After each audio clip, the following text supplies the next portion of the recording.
Good morning, Mosaic. Come on, why don't you stand with us? We're going to worship our God in this place today. Let's go. Come on, when all I see is the battle. Here we go. When all I see is the battle, you see my victory. Oh. When all I see is a mountain, you see a mountain. Come on. And as I walk through the shadow, your love surrounds me. Oh yes it does. There's nothing to fear now, for I am safe with you. Come on, let's lift this up together. So when I fight on my knees, with my head lifted high. Oh God, the battle belongs to you, and every fear I lay at your feet. I'll sing through the night. Oh God, the battle belongs to you. Come on. And if you are for me, who can be against me? Oh, there's no one. For Jesus, there's nothing impossible for you.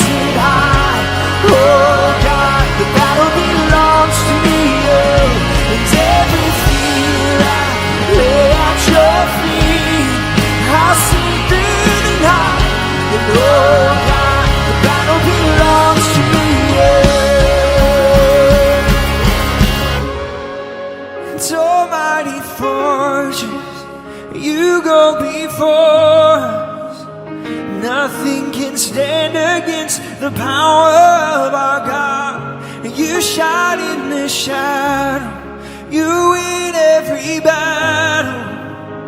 Nothing can stand against the power. Almighty fortress, almighty fortress, you go before. Nothing can stand against the power of our God. You shine in the shadow, you win every battle. Nothing can stand against the power. Come on, you sing it. It's almighty fortress, and you go before. Yes, he does. Nothing can stand against the power of our God. You shine in the shadow, you win every battle. Nothing can stand against the power of our God. So when I fight on my knees, with my heads lifted high. Oh God, the battle belongs, yes it does. In every fear I lay at your feet. I'll sing through the night. And oh God, the battle belongs to, oh yes it does. And oh God, the battle belongs to you. Oh, it belongs to Jesus. Amen.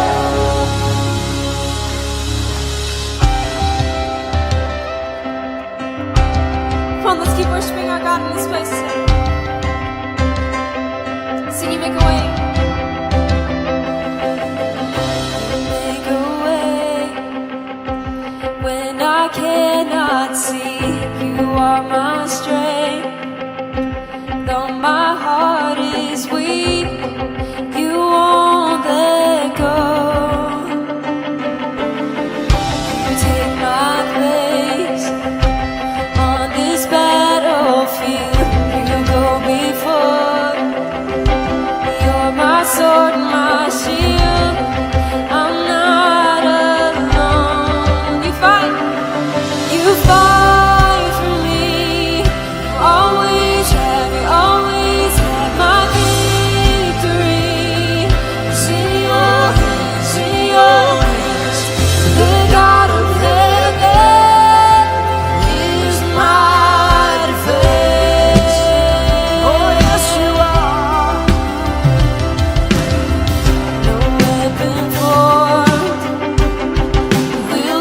to be the enemy underneath your feet, my God, my hope. Yes, I know you won't let go.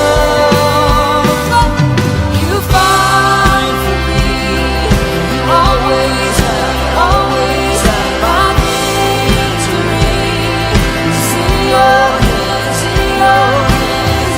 The God of heaven is my faith. Oh, yes, you are. You fight for me. You always have my victory. It's in your hands, in your hands. The God of heaven is my faith.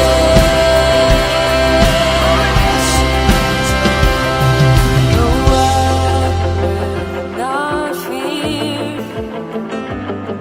The armies will rise. No one will not fear. For you are on my side. Come on. No, I will not fear. No, your armies will rise. Yes, I know. Oh, I will not fear. No, Lord, I know.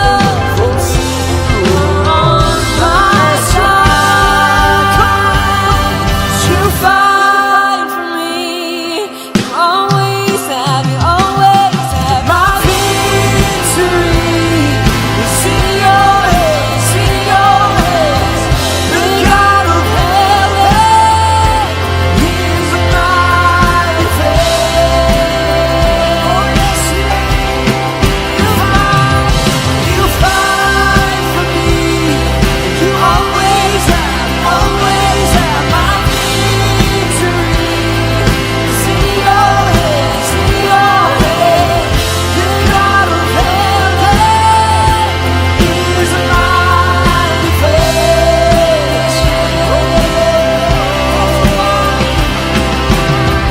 The God of heaven is my faith. Oh, yes, He is mighty through. Oh, mighty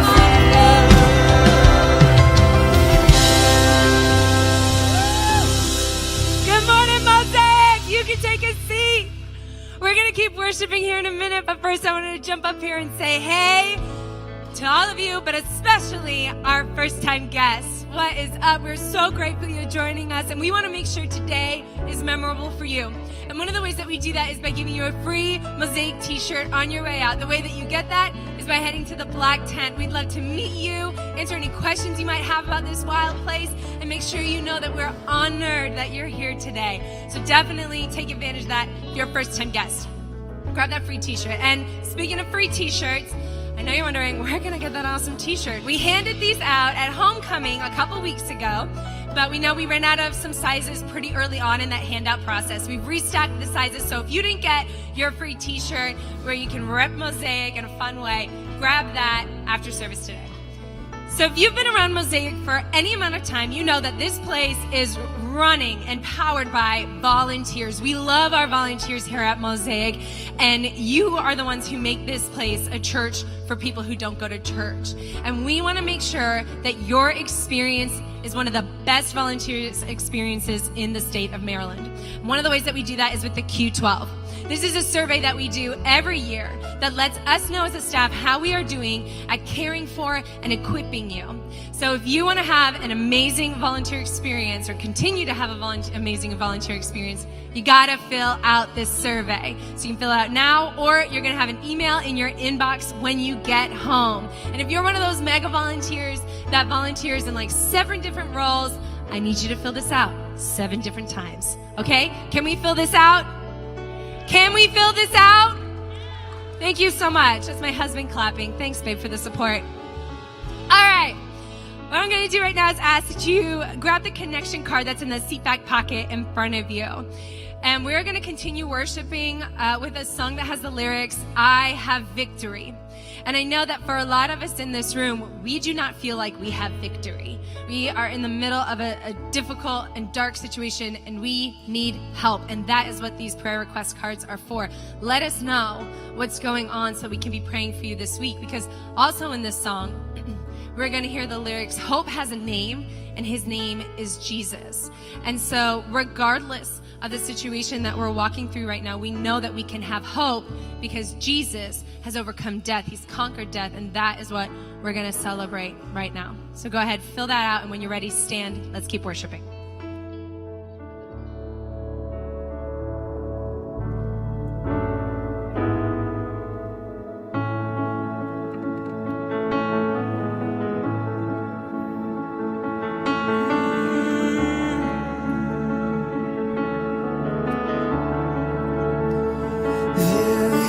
A song I know it well, a melody that's never failed. On mountains high, valleys low, my soul will rest, my confidence in you alone, and hope has a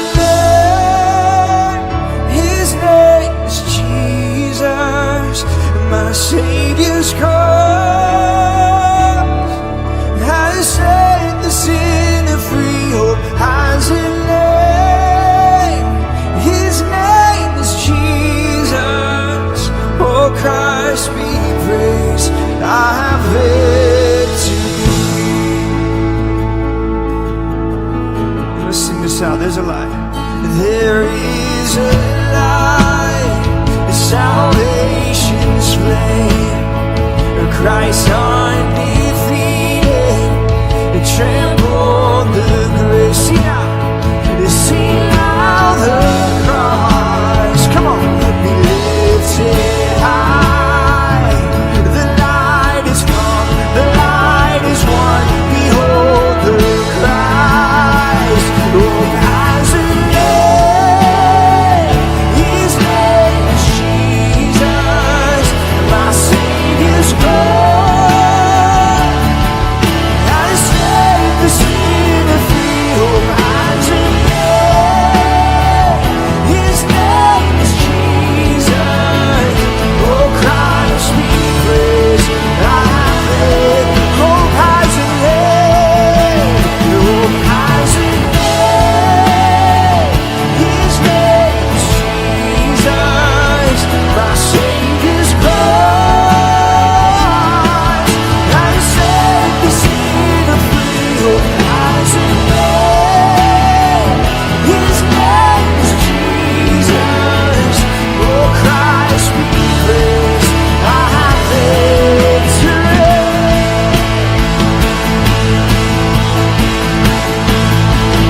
Will be I take my hope complete, and now home in glory, your face I'll see. My pain no more, my fear will cease. I bow my life, I fix my eyes on Christ, my King. As I bow my life, I fix my eyes on Christ, my King. Oh, the only name that matters. Oh, we fix our eyes on you, Lord. Come on, let's sing this out together. Hope has a name, and hope has a name. His name is Jesus, my Savior's cross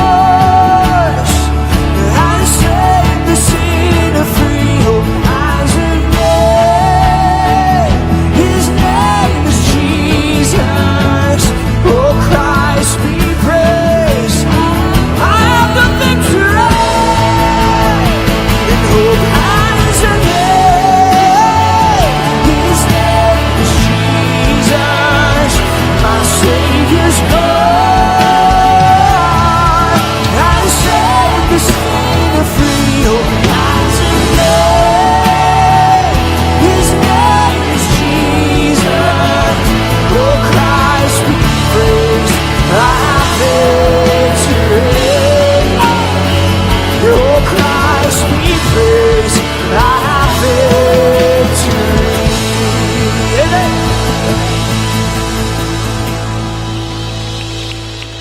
Just stay standing with me for just a second. We're going to cover a whole lot of scripture today, but I just want to read kind of the theme verse first. It says this in Daniel chapter 2, when Arioch, the commander of the king's guard, came to kill them, Daniel handled the situation with wisdom and discretion.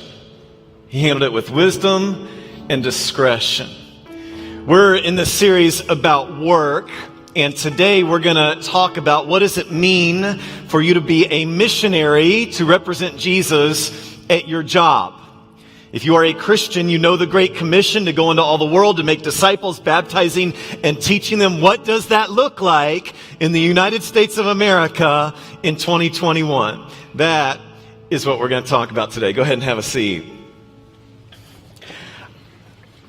I got to tell you, good job, Ben. I was supposed to be thinking like coming up here, and I'm just thinking of Jesus and worship right now. Oh, I have to go on stage. I need to get ready. So thank you for that. That was great. Last week, our beloved Ravens had arguably as dramatic a win as you can possibly have. I try to avoid social media, but it was a time to get on Twitter and see all the good memes and GIFs, so I spent a while on there Sunday afternoon. My favorite video I saw, I wanted to share with you. Watch this. This is for an NFL record 66 yards.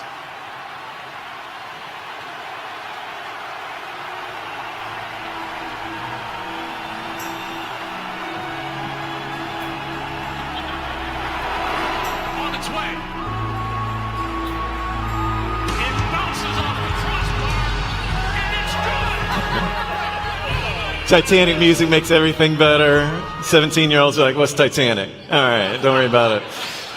And then, I don't know if you saw this next clip I'm going to show you, but John Harbaugh, in my limited personal interaction with him, seems like a legit believer. And what he said at the press conference really just made me proud. If you didn't see it, I want to show you. Watch this. And I believe because the perspective that I have is that things like that just don't happen. You know, and sometimes the way God works is He makes it clear to us that it can be no other reason for the things that happen. In other words, He's going to tell you that the glory belongs to Him. And that's the only place it can go. And in a situation like this, right, it becomes very obvious that that's what happened. That's how I see it, and I know many of our players see it that way, many of our fans see it that way. There's no question with all the things, all the adversity, all the things you're going to ask me about that happened in the game and leading up to the game in the last month, okay, that when you look at it from the perspective that I'm talking about, you see there is no other place that you can give the glory. So for that, all the glory, all the honor goes to God. That's my coach. Let's go. Put me in right now, coach. Jesus, he deserves a second Super Bowl. I'm just saying. But in this series, we're trying to figure out, how do the people of God work? I've researched in this series, I found out that most heart attacks occur on Monday morning, and the least amount of heart attacks occur on Saturdays and on any day that people are on vacation. It's like our physiology is betraying what we feel, isn't it? And what researchers has also found, words, enthusiasm at work and consistency in a person's faith are interconnected. They can't be separated. I read this little booklet full of all these stats to get ready for this series. It was simply called Christians at Work. They assembled a bunch of these surveys all in one place. And what they found is when it comes to Christians at work, there are essentially three groups.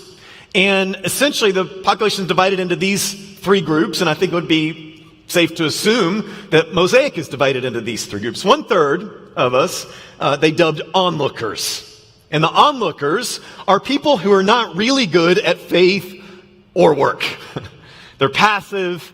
They are lazy with both things. They're just onlookers with faith, onlookers at work. They don't do anything.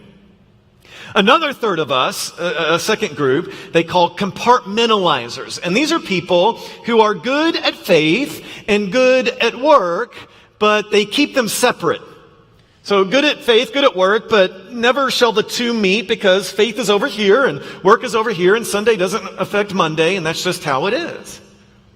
And then they found a third group, and they call these people integrators, because these are people who are passionate about faith and work and put them together. They view them as inseparable because faith leads to your work, and a work is a place to live out your faith.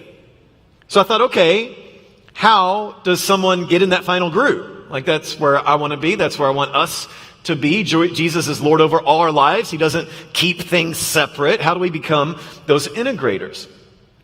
And one thing specifically they found of this group that wasn't true of the first two groups is that this group is always looking for ways to improve, which I found fascinating. They're looking to improve at their skill for work. They're looking to improve as a parent. They're looking to improve spiritual disciplines. They're always looking to improve. And connected to that, they also found this third group, the integrators, faith and work together, are more likely to take risks in every aspect of life. They're more likely to take risks for work, maybe asking for a promotion. They're more likely to take risks for faith, maybe trying a spiritual discipline they haven't. And the people in the other groups don't do that. Isn't that fascinating? In fact, I wanted to show you just a couple. I'm not going to show you too many of these questions they asked this group. Can we go ahead and put up the first slide? So with the statement, I can clearly see how the work I'm doing serves God or a higher purpose. 66% of these integrators agree with that. And it was minimal answering yes for the other groups.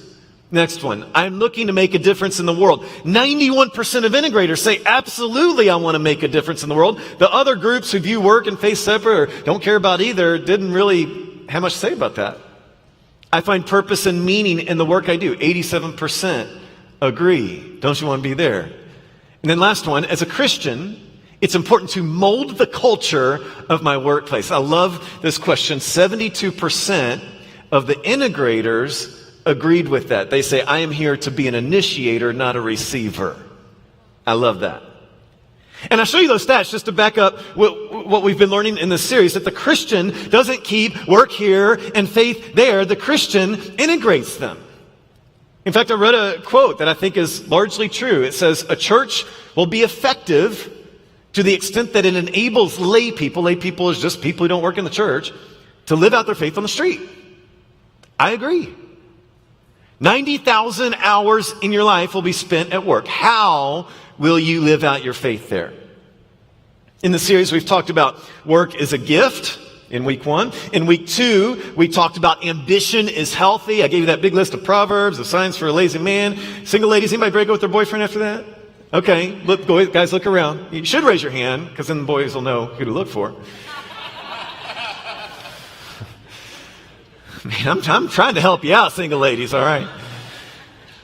We learned last week how to fulfill our calling, and the title of this sermon is simply, You Are a Missionary.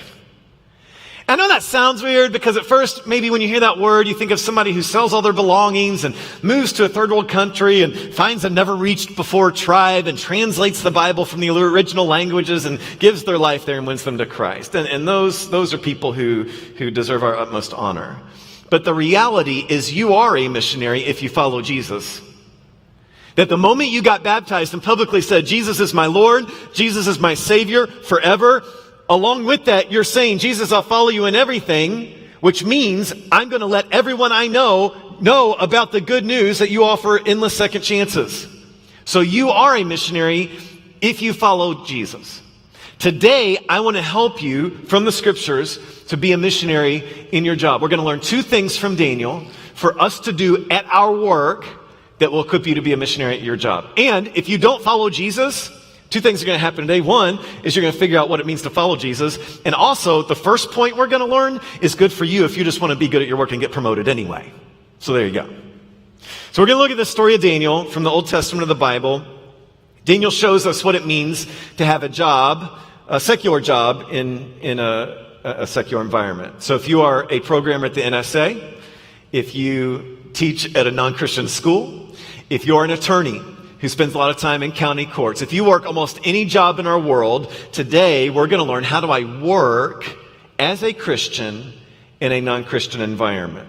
Daniel chapter 1 gives us the background of the story. It says, during the 3rd year of King Jehoiakim's reign in Judah, King Nebuchadnezzar, you remember hearing about him in history class, of Babylon, came to Jerusalem and besieged it.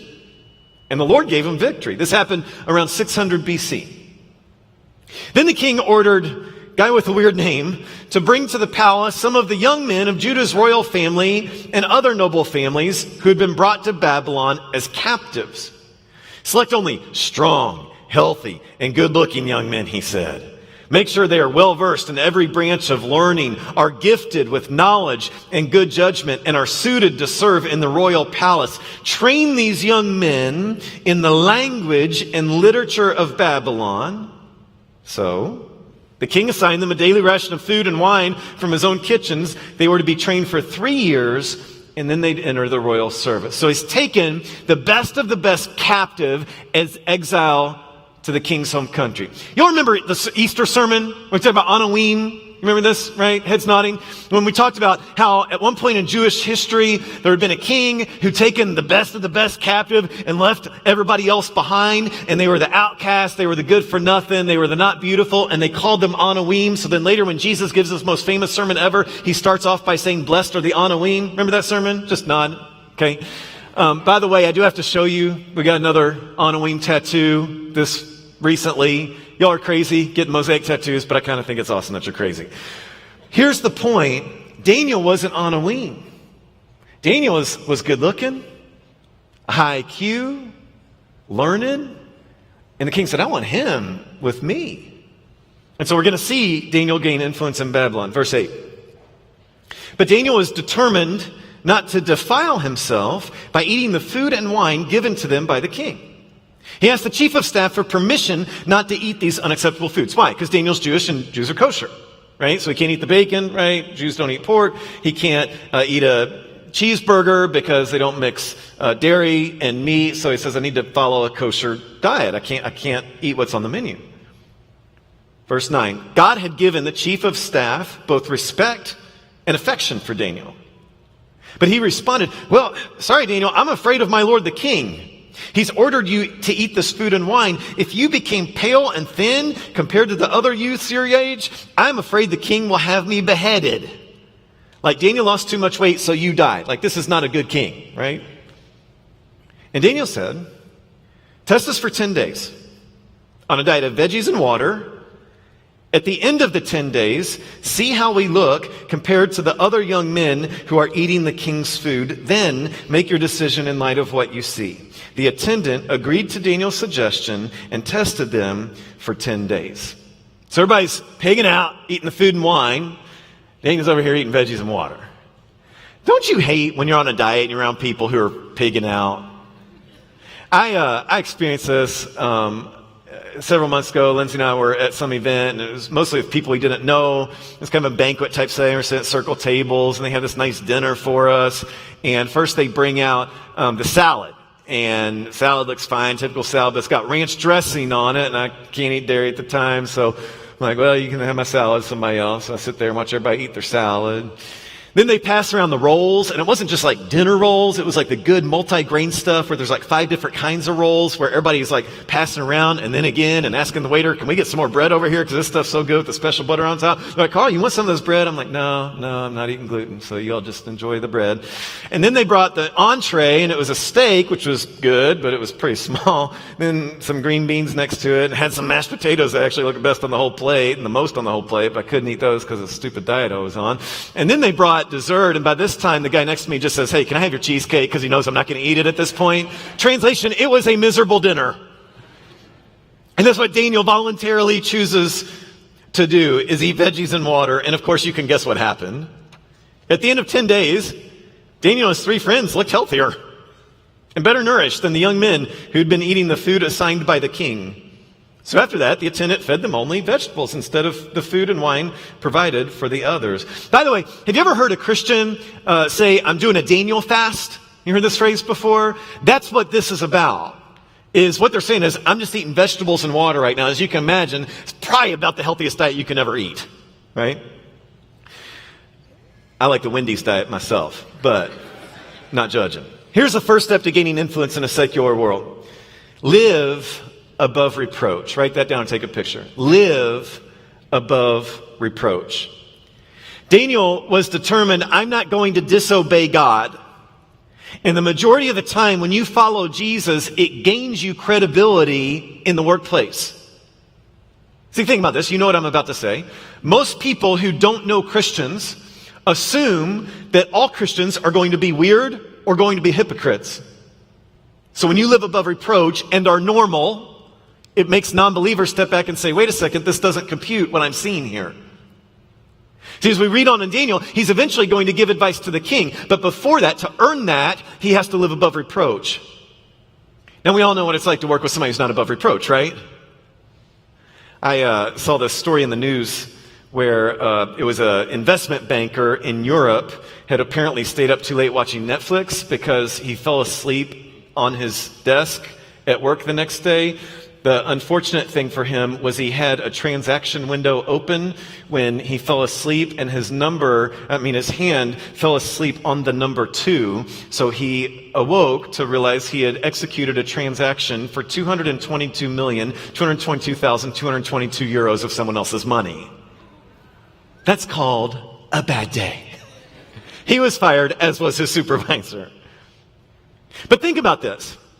The scriptures say, whatever you do, work as for the Lord, not men. If you approach every day at work as if it is your offering to God, you're going to be on time. You won't leave earlier than you're supposed to. You're going to work hard. You're going to be honest about your work. So think about this. When the boss has to leave and he's choosing someone to put in charge while he's gone, what is he going to pick? He doesn't care who's the Christian. But he does care about who's on time, who's honest, who's worked hard. So if you follow Jesus, you will be above reproach, and that means you're going to be the one that your boss picks to be in charge while he's gone. Think about your coworkers. We have a group project at work. 10 people working on one thing they got to present in a few months. They don't care, the coworkers, who went to church yesterday. They want someone who's reliable. But if you follow Jesus, you will in time grow in things like honor and loyalty, and you'll be the person that they want to lean on the group project. They'll say, hey, we don't know about your faith, but just come on, we want how you work. Think about when something goes wrong at your house, right? Something breaks, you need a contractor to come fix it. What are the 2 things you want in a contractor? You want somebody who's on time and going to show up when they say they're going to show up, and you want someone who's not going to scam you because you don't know anything about this or you would have done it yourself, right? It just so happens, if you're a contractor who followed Jesus, that Jesus says, let your yes be yes and your no be no, meaning you're going to show up when you say you're going to show up, and if you're not, then you're going to let them know, and so they'll have adequate notice, and you're not going to rip people off. You're just going to charge them a fair wage. They'll make you very competitive. You'll be the busiest contractor in town. See, following Jesus makes you a better worker. And we're not talking about posing as Christians. We're not talking about pretending or just acting like we follow Jesus. What we're saying is, are we going to actually do what Jesus says? Which brings me to LeBron James. Have you seen this picture circulated of LeBron James that every time he reads a book, he's on page 1? Have you seen this? Like, it's not a good look. Somebody even found pictures from a year apart and said, dude's been on the same page since the bubble. Like, LeBron, what's going on? Now, there's no arguing LeBron's skills, but he's posing. Or he's reading 1 page a year. One of my staff members found I was going to do this and DM'd LeBron this week and said, we're talking about your church. You should tune in. We love you, LeBron. You're the best alive. Best playing, at least. There's no arguing his skills, but we don't want to pose like that. That's not what we do as believers. We live above reproach. Ultimately, our goal as Christians is to win people for Christ, but the primary way we do that is by our work. The number one way you gain influence in this world is have a good reputation around non-Christians, and the number one place that happens is at work. When somebody introduces me, their guest happened after last service. And I've told you this in this series. I'll ask how they know each other. 95% of the time, the answer is work. But here's how the conversation never goes. They don't immediately say, yeah, my friend is lazy and gossips and is so unreliable. I thought I got to figure out where they're getting all this from. Never happened. I would even venture to say that if you have a bad work ethic, don't talk about Jesus. If you don't live above reproach, don't talk about Jesus. Don't talk about Mosaic. I don't want the name of Mosaic associated with somebody who's lazy. I just don't. I love the little Mosaic logo stickers we put on our cars. You know, it's kind of like our secret encouragement to each other when we see each other out in public. The thing I've kind of likened it to is if you lived in Pittsburgh and you saw somebody with a Raven sticker, you'd be like, I'm in enemy territory, but that person's on my team, right? And that's what I kind of feel like when I see the Mosaic stickers is like, I'm in enemy territory, we're in this world, but that person's on my team right there. Which am I the only one who becomes a complete creeper when you see one of those and you speed up to them and see them and then you're like, I don't know them, and you get back real quick before they can see how weird you are? Which I thought about, I was like, well, they should know who I am, but I still do it, I don't know why. Here's what I don't want. If you're lazy at work, if you show up early, if you show up late and leave early, if you're the person who's constantly in danger of being fired, if you're the one who's always complaining to the boss, please take the sticker off your car.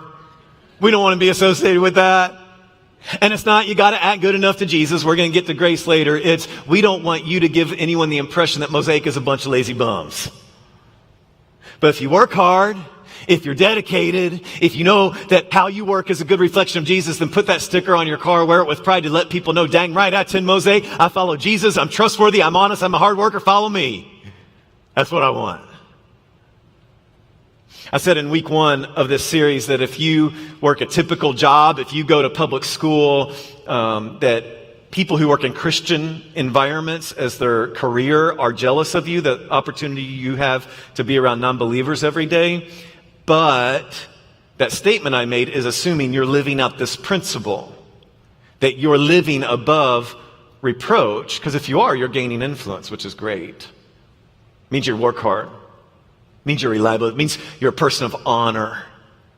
It means coworkers see you love your enemy when everybody else gossips, or you're overlooked for promotion for stupid reasons. It means you represent Jesus well. We talked in week 1 about micro sweat pledge. I want to show you a couple more of his things from the sweat pledge. He said, I believe the surest way to distinguish myself is to show up early, stay late, and cheerfully volunteer for every crappy task there is. I love that. One more. I believe all people are created equal. I also believe that all people make choices. Some choose to be lazy. I choose to work my butt off. As far as I know, he's not a believer. But those are statements believers should be saying. We got to live above reproach. Story goes on, chapter 2. Remember, Daniel's in exile. He's living above reproach. One night during the 2nd year of his reign, Nebuchadnezzar had such disturbing dreams he couldn't sleep. He called in his magicians and enchanters and sorcerers and astrologers, basically anybody who could possibly figure anything out. He demanded that they tell him what he had dreamed.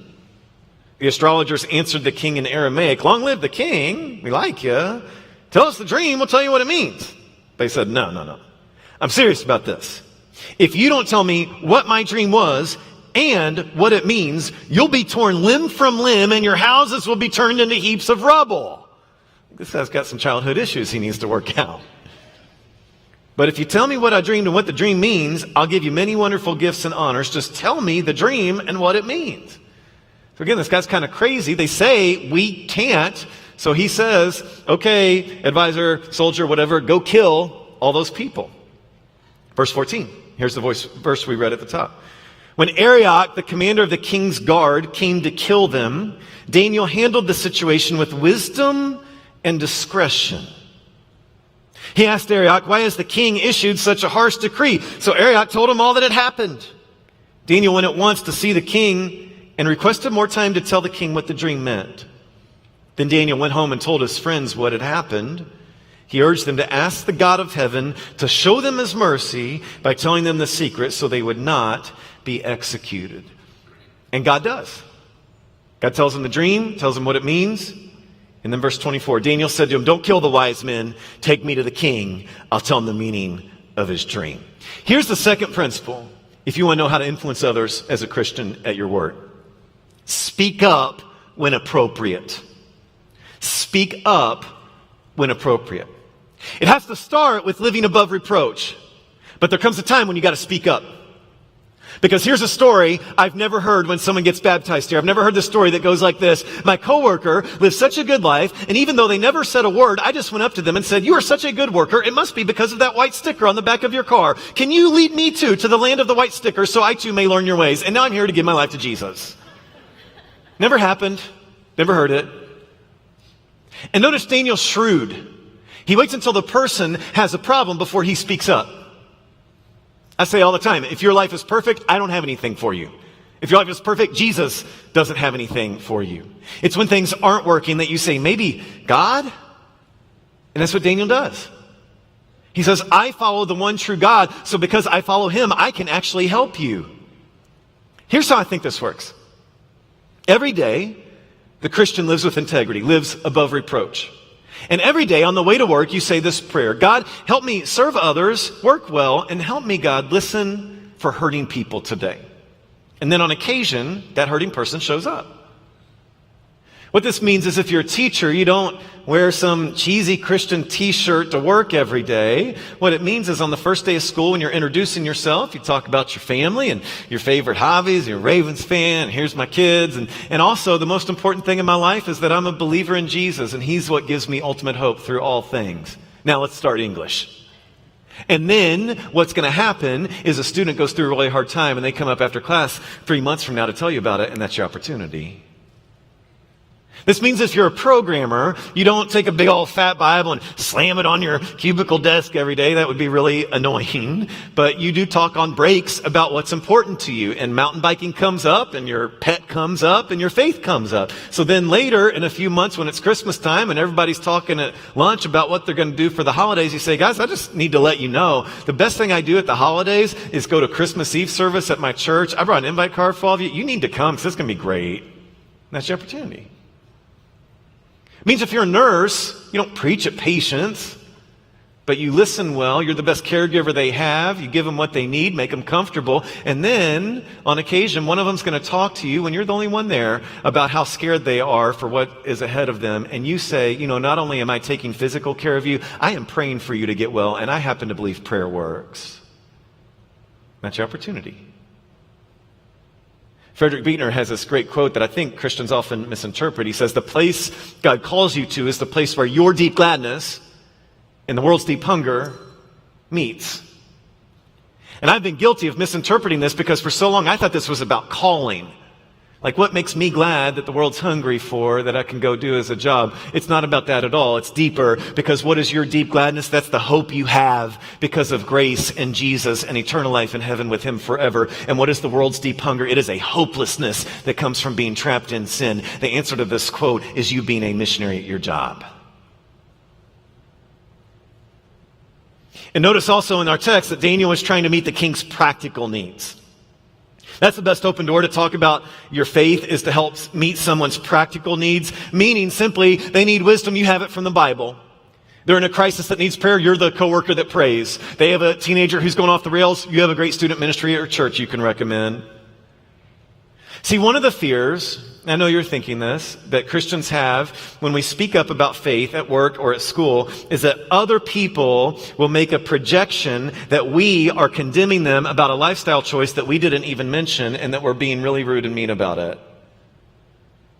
But I think that's only true for 1% of the population. In fact, I really believe that 1% of the population is going to be really nasty no matter what you do or don't say, so you shouldn't lose any sleep over them anyway. The real question is, will you be willing to take a chance and put yourself out there, knowing you may offend someone, but knowing that God is pleased with you? Look at what Paul said, Galatians 1. Obviously, I'm not trying to win the approval of people, but of God. If pleasing people were my goal, I would not be Christ's servant. What this means is when I speak up about my faith at work, I'm not going to be embarrassed about what I believe. I'm not going to cower before 1% of nasty people.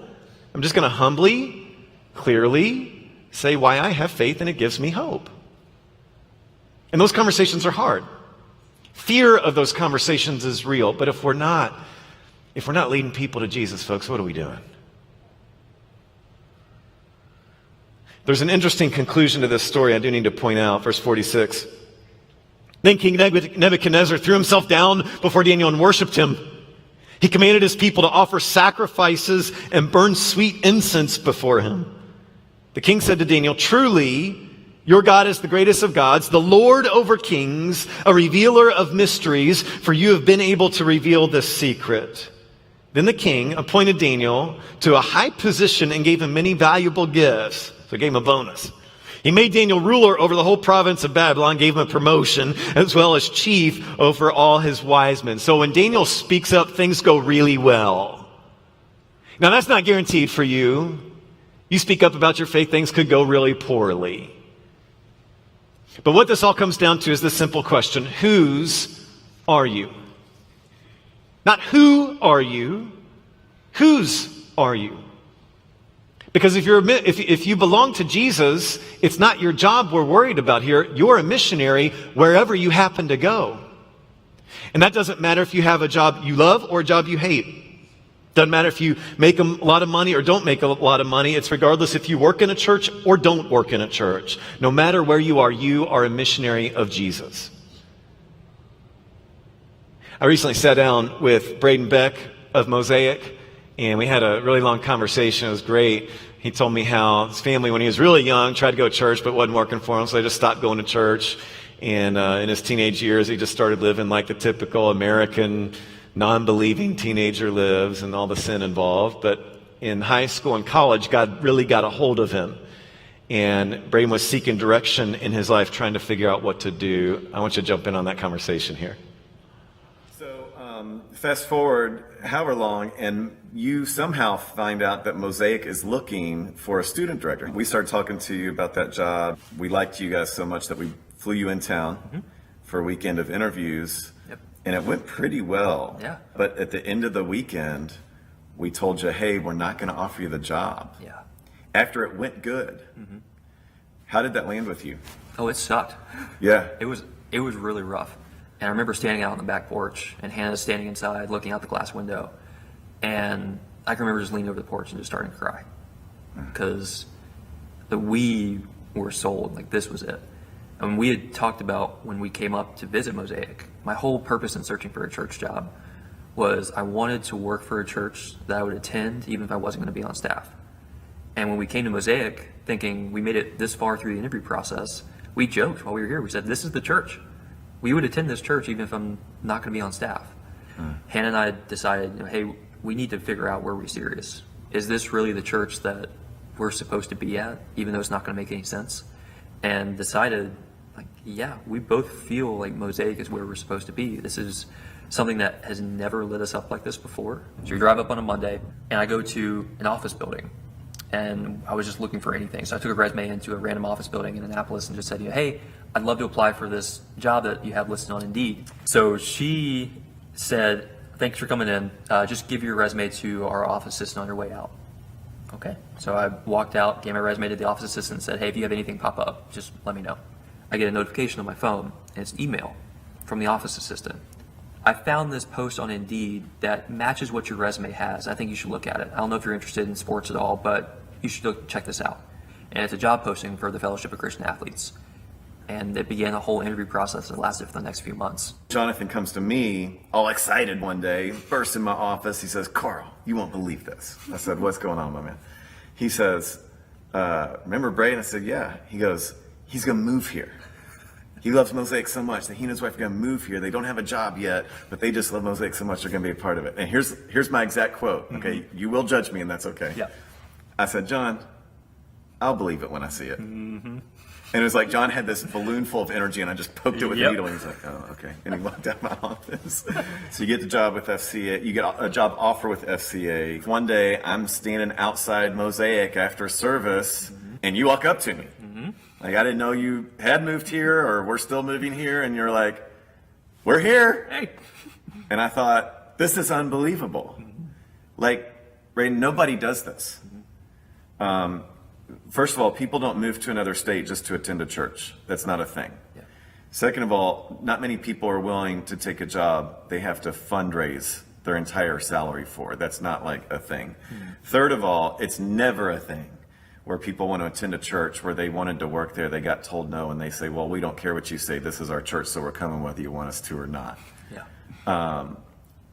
What in your guys' spirit, what in your guys' mindset leads to that? To be honest, it doesn't feel like there's another option. But this is what God has told us to do, very clearly. And the ability that we have to be able to tell other people because of the impossibleness and impossible nature of our story it has been able to be a witness to other people that, hey, this doesn't make sense, but neither does God's love for us. And we can use that as an opportunity to share that with other people. I just want to say, on behalf of Mosaic, on behalf of our leadership team, our entire staff, our entire church, you're an example of living on mission. You're an example of humility. And I want our church to be like you. I want to be like you. I really do. Where I want to get to the place where I could say, God, I don't know how I'm going to get paid. I don't know what job I'm going to have, but I'm going to do whatever it takes to be on the mission you have for me. That's amazing, brother. Keep that up. I really appreciate that. Thank you. Yeah.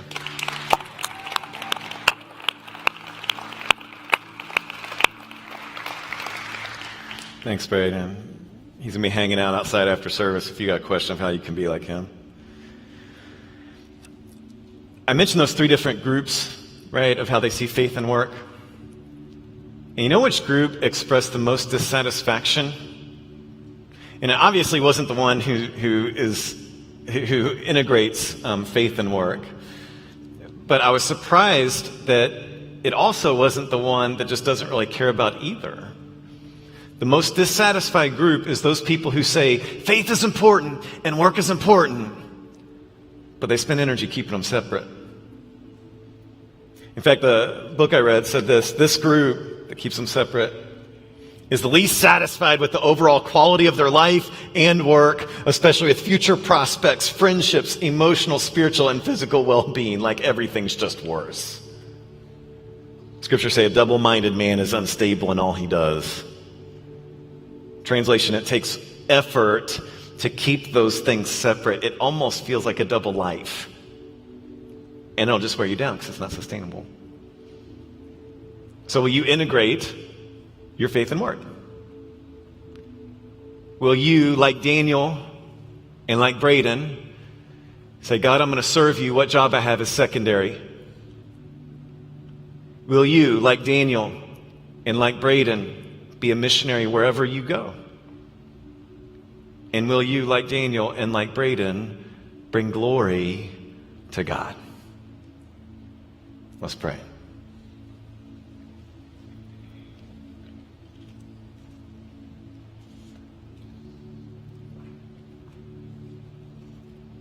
God, people really leaned into this message. It's been, I'd say, more quiet than normal as people listen today. And I think part of that is because some of us need to repent.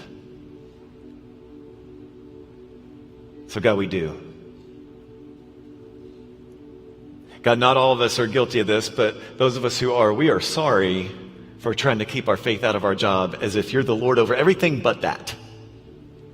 And it's going to be different, God. But God, I also sense that there's a lot of passion in this room of people saying, God, let's get to Monday morning already. Let's go. And God, my prayer for the people in that group is will you give us wisdom?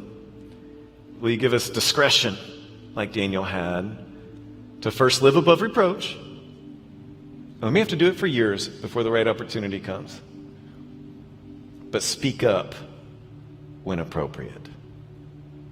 Jesus, thank you so much for your word that makes practical help for our life. We really, really appreciate it. Amen. The interesting thing about the word work, when you study it in the scriptures, is that most of the time it's used in the New Testament, it refers to trying to be good with God.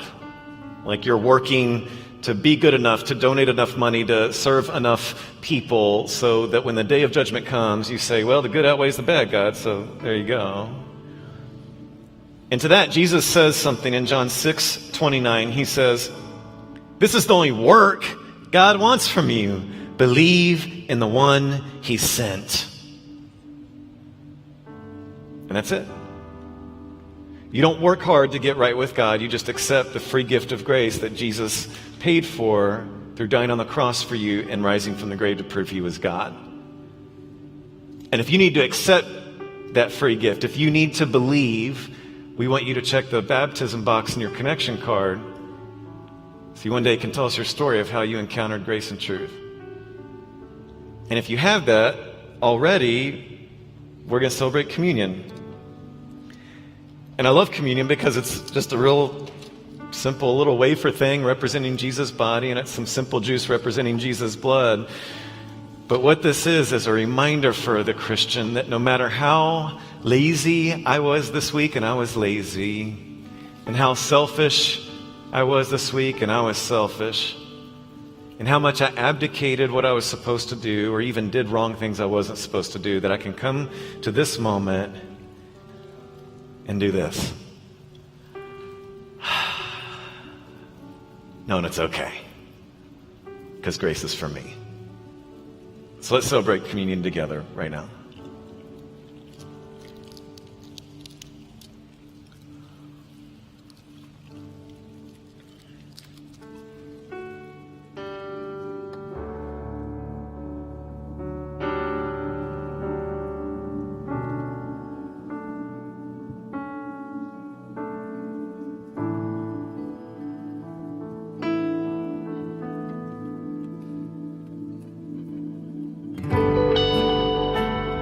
When you're ready, we invite you to stand and join us in worship.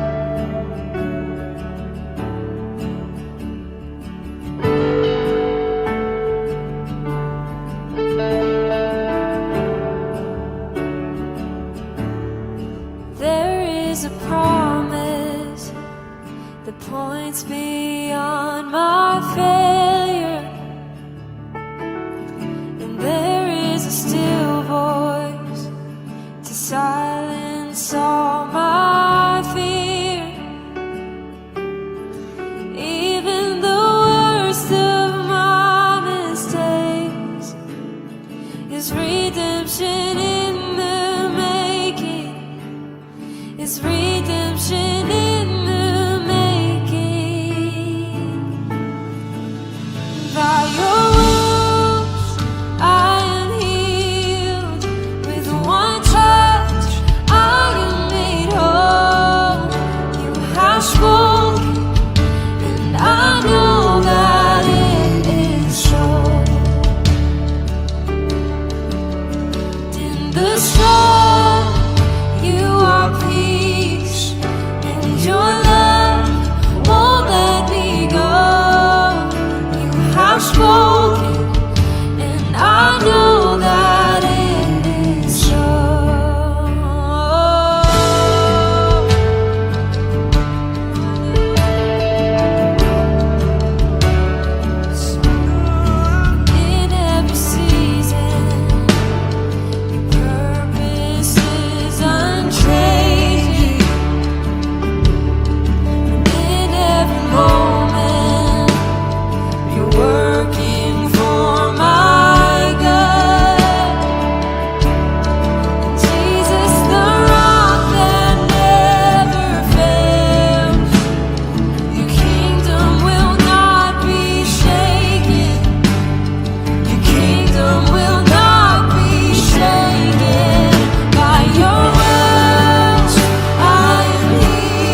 the storm. You are peace, and your love won't let me go.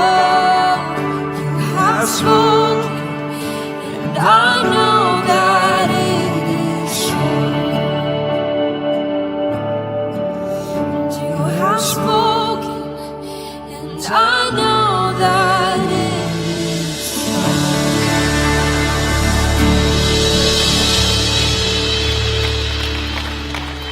Before you go, I wanted to end this series on work that we've been in for 4 weeks by commissioning you. We've talked about how you're missionaries. I want to commission you to do what you've already signed up to do when you said you wanted to follow Jesus. So let me remind you, Mosaic, you are a missionary of Jesus. You are a soldier of the Most High God. You are equipped with His Spirit that makes you joyful and loving and kind.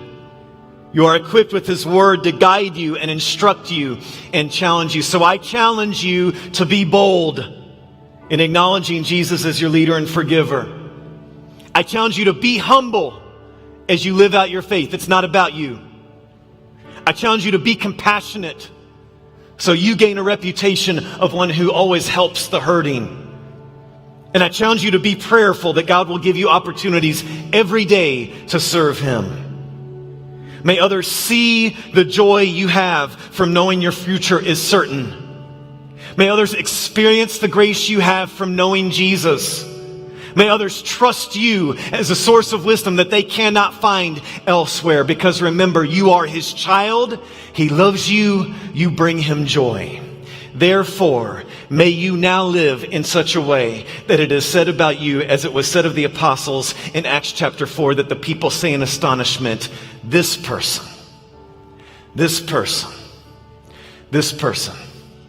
has been with Jesus. Let's do it. Love y'all. See you next week.